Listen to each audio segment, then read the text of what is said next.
Hello, everybody. Welcome to the Monday live stream. We got a lot of things to go over. Let's just jump right in. First of all, before we actually start, there was reports different in the comment section that there was a high-pitched squeaking noise in the last couple of videos. I think what it was just unfortunately my fan up top. So hopefully there's no high-pitched squeaking. If there is, please let me know as soon as possible so not everybody has to listen to that for the next hour or so. Anyhow, let's get into it. So today there's going to be some negative news, unfortunately for you, but that's just how we do things over here. I have to give you the good with the bad. And today we're going to start with the good. The good, this is from Artom. And he's one of the lead analysts, I believe, over at Crypto Quant. And he puts out a pretty good information piece and this is why I think it's very bullish. Long-term holders have offloaded 405,000 Bitcoin in the past 30 days.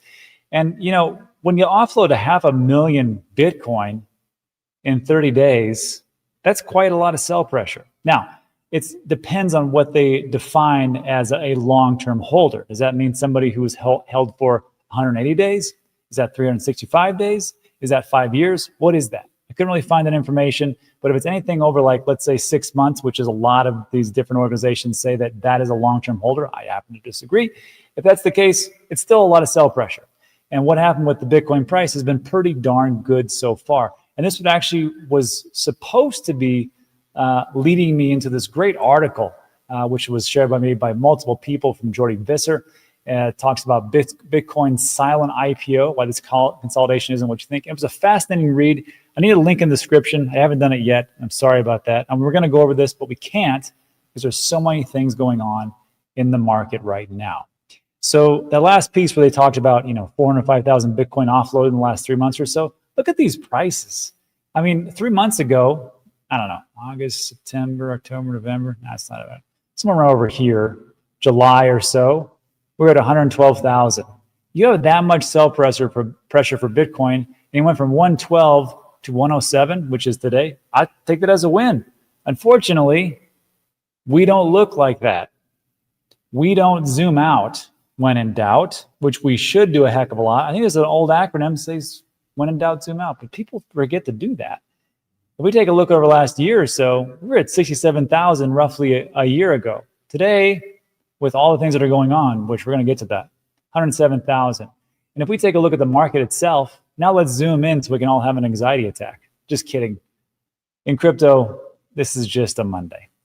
And we see quite a bit of a drop-off. Market cap is around 3.6, where it was 4 trillion not too long ago. Bitcoin last 24 hours is down 3.2%, 7% for 7 days, 30 days, and so on and so forth. I mean, just awful. But that's not the case. The case really is, if we take a look at, there we go, Ethereum, XRP, BNB, Solana. That is a lot of downward pressure. And people are selling like crazy, 4.2, 8.2. And this is, of course, even in the last hour. Let me refresh this. Maybe some good news has happened. Nope, absolutely not. More bad news. Bitcoin's down 0.4, 0.1.4, and so on and so forth. So what is going on in the background? Well, what we know right now, and things could dramatically change in the next 10 minutes, it's crypto. But this is what is going around and floating around on the interwebs and X and a couple of different blog posts and things. It looks like some people are getting sued. Who's getting sued? It's going to be Binance. And it's going to be from the market makers. It's going to be Wintermute. This was from Next Effing Thing. You got to love the handles. He states, he or she or they state, I hope my resources or sources are wrong regarding this, but they usually aren't. Reason for this dump, lawsuit. Now, of course, does narrative follow price? Does price follow narrative? Well, we can have a little bit of both, but this is where we're at right now. And the markets do get spooky. One of the largest market makers is suing one of the largest centralized exchanges. Guess we'll know for sure by the end of the day, not providing names in case it's wrong. I guess this is supposed to come out publicly, but this is also echoed while Pump. And it says this, Wintermute is suing Binance. They're not the only ones that got wrecked. They lost hundreds of millions. Actually, I hear it's a lot more than hundreds of millions. And of course, if you don't remember, this is on October 6th when everything was just ran through. And we had massive amount of liquidations, and it mostly was centralized on Binance. Unfortunately, a lot of different centralized exchanges were using the price action, or the price reports from Binance as they were hooked into it. And they also liquidated all the people that were doing leverage trades and things like that. So it all flows back to Binance, unfortunately. He states they lost hundreds of millions. Again, I've heard it's much more. It's not going to be pretty unless CC finds a way for compensation. Again, this is what we know right now. We'll see if we figure out something later on. And to verify this, this was actually put out by the Wintermute CEO. He went on a podcast and say, we're going to start suing. After the October 10th Crypto Flash, expect a wave of lawsuits. This didn't get really much attention because, well, didn't think it would happen. But here we are. In a recent podcast, Evgeny Gavoy nailed it. The CEO of Wintermute said they are already evaluating their legal options and would sue Binance due to the malfunction of their auto deleveraging system, or ADL. Gavoy said their ADLs were executed at completely ridiculous prices. Typically, centralized exchanges would ADL positions during periods of extreme volatility to manage risks, which is what happened on October 6th, or October 10th, I should say, I'm sorry. While it is a last resort, Gavoy said Wintermute had to absorb positions at ridiculous and unreasonable prices that didn't reflect market reality. And of course, they ran through and lost a whole boatload of information, or excuse me, whole boatload of positions. So in this is what is happening right now. And don't feel too bad, because as this is happening, there are people across the board that are saying, you know what, I'm going to buy this. Michael Saylor doesn't care. He's buying.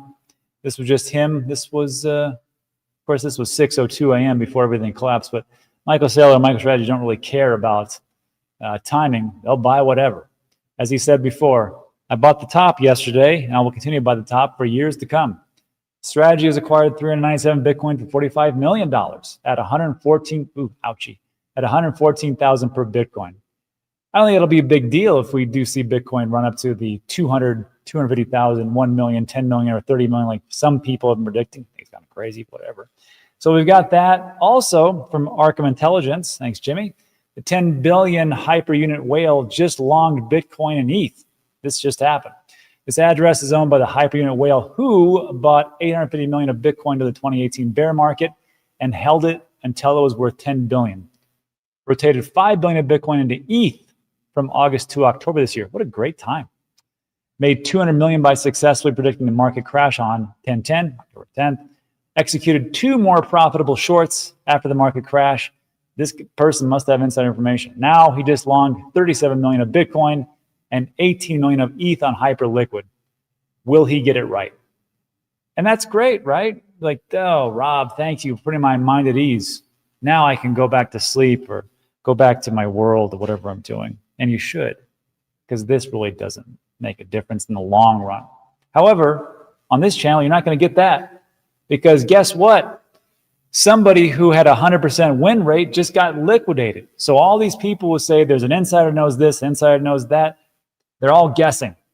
They're all guessing, or the inside information they get is wrong. Trump insider with a 100% win rate just got fully liquidated on his longs. How much is that? It's a boatload.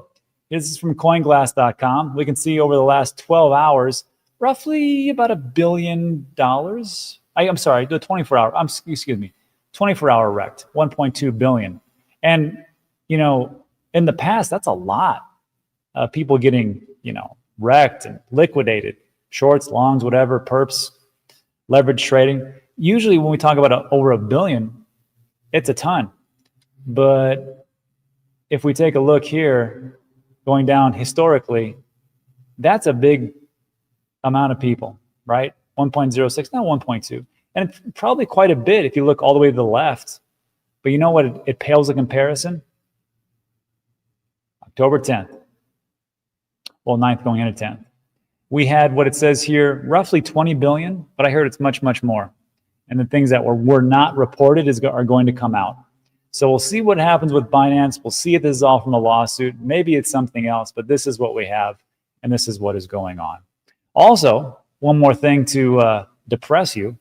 I'm sorry, but it's true. Protocol Balancer appears to have been exploited. About $70 million in assets were transferred out, including, 24 million worth of wrapped ETH, and looked at some kind of SOS ETH of 20 $6 million. But don't worry, Balancer put out a post. And they said today, around 7:48, an exploit affected Balancer version 2, composable stable pools. Now, I want to make this very clear. Not everything got hacked for what happened here with Balancer. It wasn't all the pools that were hacked, just a couple of them. And it looks like they're back in their ways. Our team is working with leading security researchers to understand the issue, and we'll share additional findings. Because these pools have been live for several years, many were outside the pause window. Any pools that could be paused have been paused and are now in recovery mode. So fantastic. So what actually happened? Well, let's just break this down. Balancer got drained because of a bad access check in the manage user balance function of V2. I'm not a developer. I don't know what that is. The attacker called a protected function called withdraw_internal, and the code that was supposed to stop them was basically checking the attacker's ID against a value. So they got whitelisted, and they whitelisted their own exploit. Who's affected? Anyone providing liquidity in Balancer V2 pools. Also forks like Beethoven, Optimism, and Beats and Sonic, since they use the same contract. Who's fine? Balancer V3 pools are safe according to the team. And about Aave, people freaked out because a lot of Aave liquidity sits inside Balancer. But Aave confirmed there's zero exposure, and Aave staked ETH liquidity are untouched. And that's it for today. So look, I know it was hard to listen to. Maybe things are going to be okay. Me personally, I kind of make jokes on these things, and I really should. I know this affects a lot of people. But if you just zoom out and stick around, everything's going to be just fine. I've been here since 2017, and I've heard it all. And everything's going to crash, and everything's going to go to zero, and everything's going to be awful. And every single time it gets proven wrong. I'm going to be here today. I'll be here tomorrow. I'll be here probably in 10 years. The only thing I actually am waiting for is a blow off top so I can take a break and then come back in the bear market. But these days, they're just another day in crypto. Don't worry, tomorrow's a different day. That's it. Like today's video, thumbs up, subscribe, all that great stuff. Now we'll get into a little Q&A, and I'll answer all your questions. And we'll go for there. Oh, I do have a question for everybody. And I really should have done this before. I want to start doing this in a better way. My question is this. Who thinks this is the only thing crashing the markets? Which was Binance v. Wintermute lawsuit, if that isn't what it is. So I'd like to just ask everybody, and then as we're going through this, I'll answer your questions. Let's see. Whoops. I guess I can't put it up there. Actually, no, I can. Ta-da! There you are. Oh, very nice. Early 4L PH4 says everyone's going to be okay. Tell that to the people who lost everything. Well, I mean, here's the thing. Like, if you lost everything, first of all, what are you doing? How'd you lose everything? Were you a leverage play? Did you invest more than you can afford to lose, perchance? Did you use too much leverage or leverage you shouldn't have used? Did you leave things on exchanges? That could be even DEXs. Did you not follow the rules? I can't help you with that. I'm sorry. But as far as like losing everything, I think if you've been here in the bear market, you're doing okay. There's some alts that are taking a big, huge, massive hit. That's true. But will they bounce back? Sure. And you don't lose anything until you sell. Or you're trading on perps and doing leverage plays that you shouldn't have done in the first place. In that situation, you know, you're going to learn at some point. And I'm sorry that happened. But how much we can do. All right. Ashley DePegger said, Jagger, excuse me, says no. Mon Perry says no. What do you think? We're peasants? No. There's always more than one big thing. Let's see. Steven says, Rob, does your staking pool support midnight? Yes, we're supporting midnight. No, it's just the excuse for manipulation like always. Andrew's got a great point. These are just the things that, you know, if I just did a video, which every time it crashed, and I just come out and said, hey, the powers that be and the whales, they're just using this as far as the news event to distract you from the manipulation going on, you'd be like, oh, that happens every time, which is true. And the reason why I talk so much about October 10th was it was the same thing. I don't know if you remember this, but there was a big rash of news about Trump and tariffs and how it was breaking everything down, and that was the reason. But behind the scenes, it was actually Binance and their protocol and the way that they were actually calling these shorts and these longs, these leverage plays, and getting people liquidated because of their faulty apparatus that they had in the background. And it had nothing to do with Trump, really, quite honestly. It was just people getting liquidated, and that's why Wintermute is going to sue them. We'll see if it comes down. Towers Roofing says shut down. Yeah, I mean, there's a lot of things that we can play. There's also, is Jerome Powell going to cut rates again in December? If you take a look at Polymarket and some of the predictive marketing or predictive markets, they are looking like more and more that he may not be cutting in December. I think it went from well over 85%. Now I think we're hovering around 67% on Polymarket. National, I don't know how much it is. And then CBOE, well, I haven't actually checked. Let's take a look. Or CME Group, I should say. Not CBOE. Oh. 10th of December. Yeah, 65%. Huh. Yeah, it was much higher before. Well, we'll see. And then, of course, the shutdown, that's weighing heavy over everybody. At first, it was great. And then when people stopped getting paid, there's problems there. So we'll see if it actually comes through. I don't think we go too far unless we open up the government yet again. Let's see what. Yeah, Marty says, answer, no, Rob, it's a sell-off. That didn't help, obviously. Okay, let me ask you guys this then. What do you think is the primary reason for this sell-off?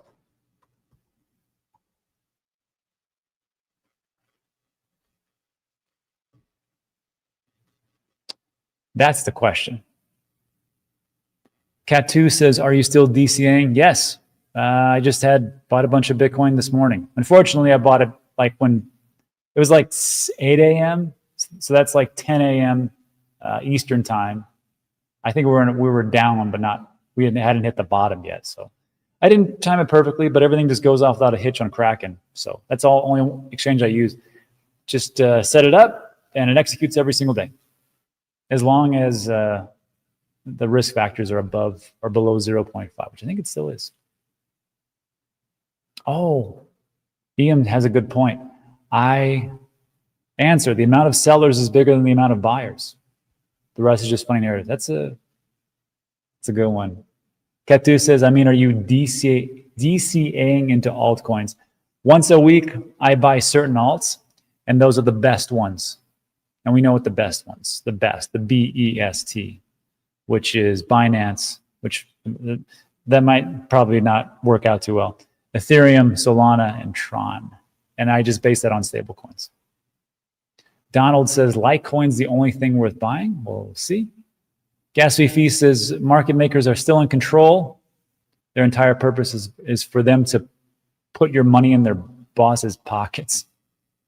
True.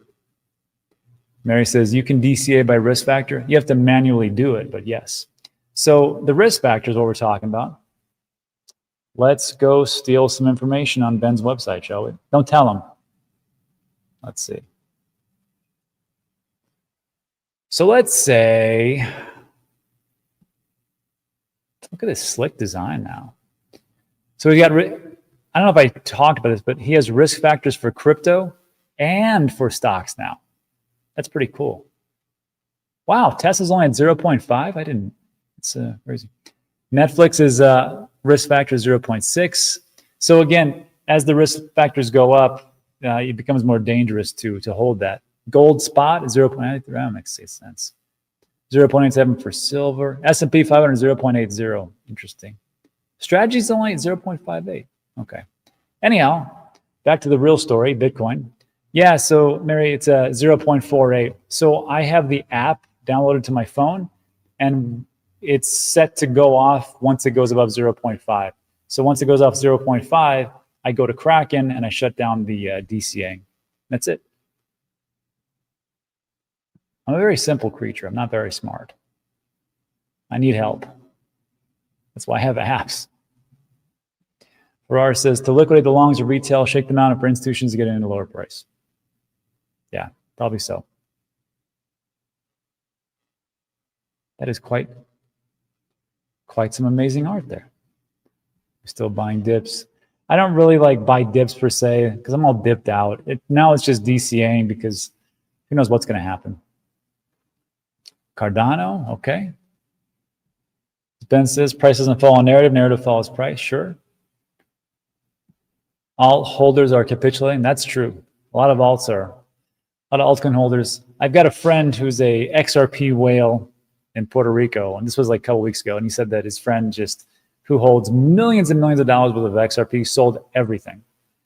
And he asked him, well, why'd you do that? Is it because you know something? He's like, no, I'm just sick of this market. It's difficult. It's not for everybody. I mean, again, I've been here since 2017, but what makes the market tolerable is taking those profits along the way. Rule number 5. And like we've talked about before, like when I take those profits, I don't just sit on the cash. I use it for other endeavors. One of those was a good real estate deal I just couldn't pass up. It's too good. And it's nice to have those multiple streams. I know some people are sitting here like, why does Rob tell me this? I don't have multiple streams. I hate his guts. Fair enough. Fair point. But I tell you these things because hopefully at some point when you figure it out and you're like, okay, I don't have to hold everything forever. You know, I don't have to diamond hands this to death and I don't have to round trip. I can take those profits that I can put into something else. I'll diversify more my portfolio. So when I have these crappy down days, I don't feel crappy. I feel good because something else is working for me. And that's why I talk about it. It's just, it's a relief is what it is. Yeah. Carlos says, did y'all see Zcash? Carlos saw Zcash. We saw Zcash. Everybody saw Zcash. Zcash crushed it. Catu says, so not so bullish on SWE anymore? I think it'll still, like, look, there are certain altcoins that'll do just fine. I'm just not going to add to my bags of those.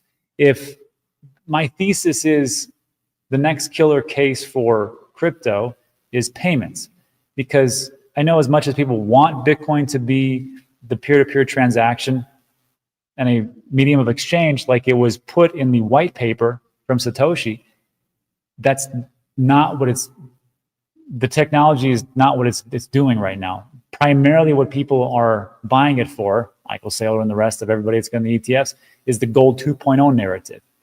Bitcoin Lightning is there. It works pretty well.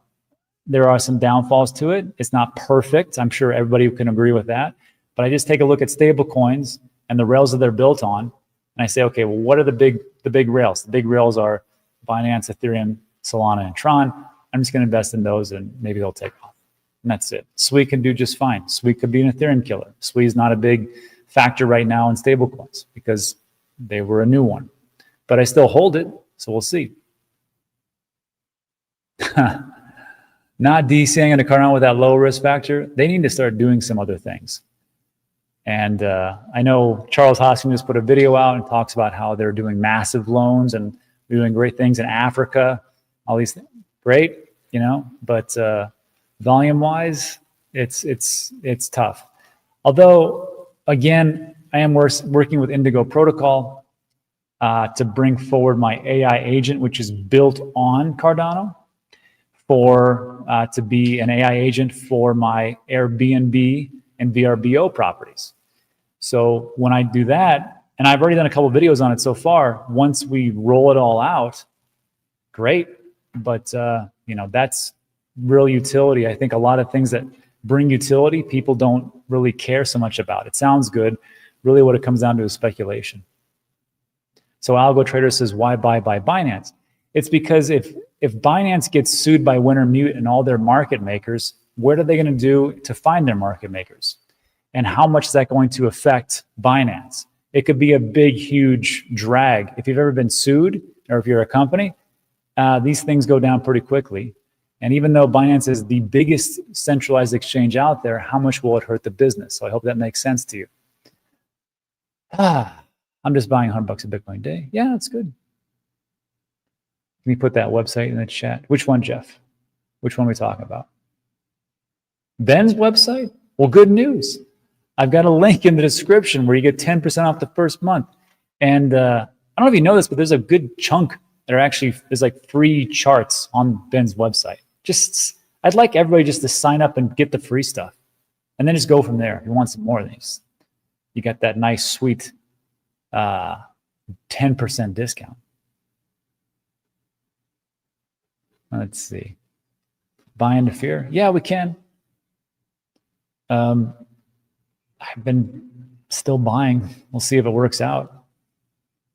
Remember, everything can go to zero. I don't think so, but Donald says, kind sir, do you own Litecoin? I did not own Litecoin. I just don't. I know people, they love it. The narrative was great. It's the silver to Bitcoin's gold. It has great new technologies. They talk about privacy and how they're touting that. I just didn't really get into it. Not that it's a bad thing. It's just didn't get into it. I'm tired too some days. But that's why we do other things, right? That's why, like, this is just a part of our life, a sector. Whether that be 10%, 20%, 50%, whatever it is, but we've got this other part of our life. And we don't put all our eggs in one basket, right? We don't invest more than we can afford to lose. That's all. That's all. Donald says, I've never met anyone who's bullish on SWI. I'm bullish on SWI. You know who's really bullish on SWI? Raoul Pal. Probably because they paid him a bunch of SWI, but he seems to love it. Let's see.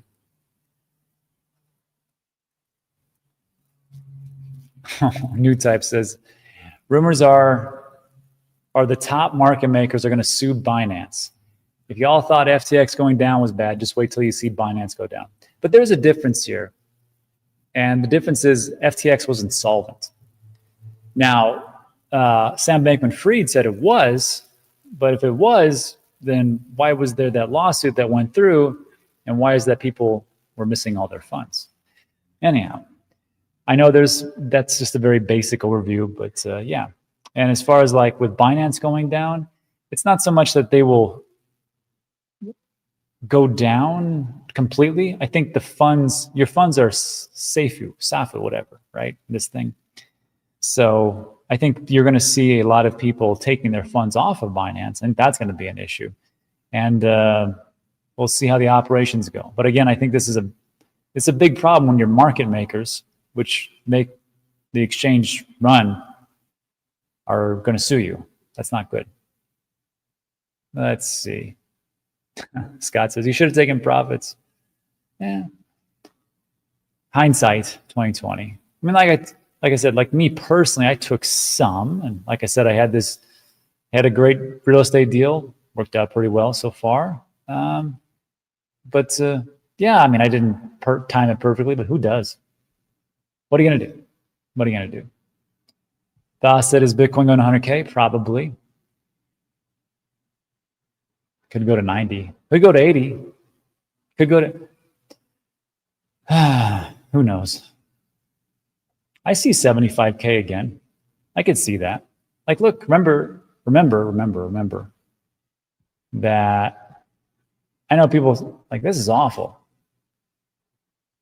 But if we just zoom out a little bit, we had on January 17th, we were at 100. That's not right. Is that right? Yeah, that's right.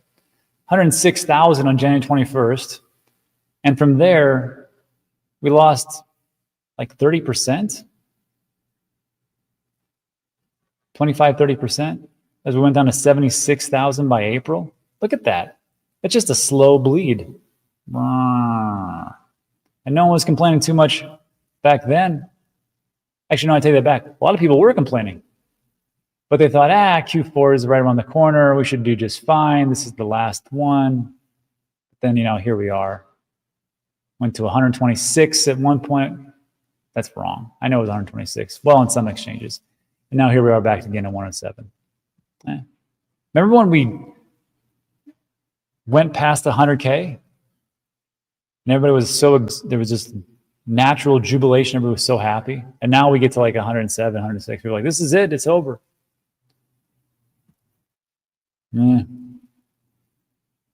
Scott's. Yeah, it's over.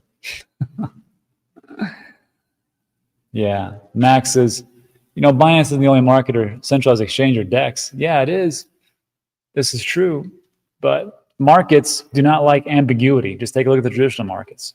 And when things like this happen, and this is the thing, Max brings up a good point, because it is the natural irrationality of a centralized exchange, of people who are investing in crypto, which, if you think about it, if Binance does go down and they get sued, right, that is an internal thing. As long as the funds are solvent, and so far it looks like they are, I believe that Binance still puts out their Merkle tree and saying, like, we have this, this, and this. People are able to take it off and they start to use something else, right? I personally like Kraken. You can use Coinbase if you gotta do it, I guess. And then, of course, there's other different exchanges out there. But people will hear about this and I'm like, who's getting sued? A centralized exchange. Which one is it? It's the biggest one. Okay, this obviously means everything's going to collapse. This is awful. I got to sell everything, get out. These are the things that happen. This is the market. Let's see. Tired of trading? Safest to just buy Bitcoin until high, then ETH and high cap. Sounds good to me. Why not? I got to tell you, I think this cycle will make the most Bitcoin maximalist ever. Rusty's here. Has anybody seen Red Panda Pie? I need to talk to him. See how he's doing.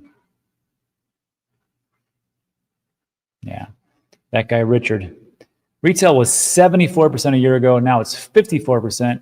It's all moving to institutional. Yeah, and I think if you can deal with this brutal rotation from retail to institutional as they grind our way up, I think it'd be just fine.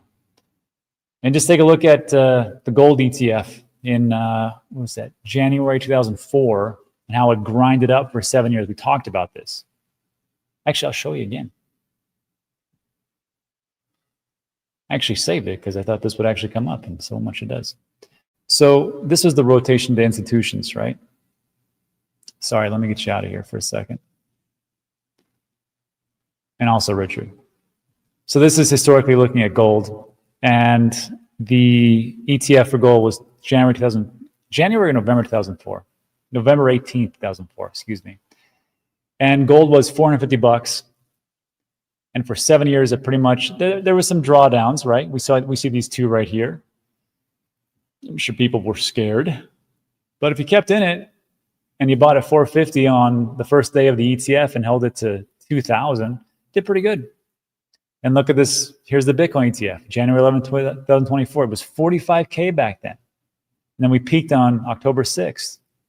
But like I said before, you know, focus on the first 2 years of the ETF, or the gold ETF. This is where institutions kind of ran things, right? Unfortunately, then you get JP Morgan, who comes in there and spoofs the market, but whatever.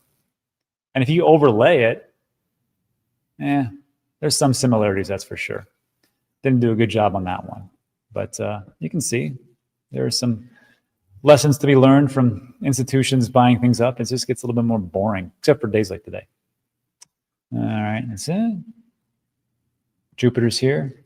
James Lowe.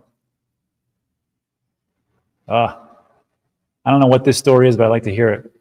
And then he got scammed by the hackers who tried to trace it. Can somebody catch me up to speed on that story? I'm gonna have a collaboration with Gem. I believe she's out of Hong Kong, and she's got some great stories about people who got scammed, how they got scammed, things to watch out for, how they got some funds back. That was the best part. So we'll see how that works. But if you got a story for me, let me know in the comments. Actually, if you have a story for me later on, you're watching the recording, please put in the comment section so I can share that with everybody else when we do that video with Gem. There's a chance Ben might mention Bitcoin dominance. Maybe. All right. And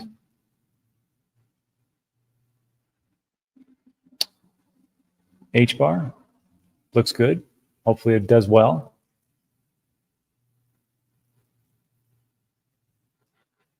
And last two. Flagrantly says, do you think the bull market will extend in 2026 due to our government shutdowns? 4-year cycle seems to be predicated on global liquidity. There was a pretty good piece about why global liquidity, it doesn't really matter too much. But when I read it, I could see some of the points that were being put out, and we'll talk about it in probably the next video. But you have to have liquidity in the market to do things. You have to have liquidity in the global system to actually buy stuff. It has to filter in some way. And even though we have a massive amount of M2 money supply in the States, and we have global liquidity coming in and being at almost its all-time high, that doesn't mean that everything flows, or even some of it, or a good chunk flows to Bitcoin. What happened last time? A lot of things flew to, or were pushed into gold, and gold won. We'll see if it is a rotation, but who knows? And I think that's it. And Scott says, go into hibernation for a year. And what was the last thing I want to say?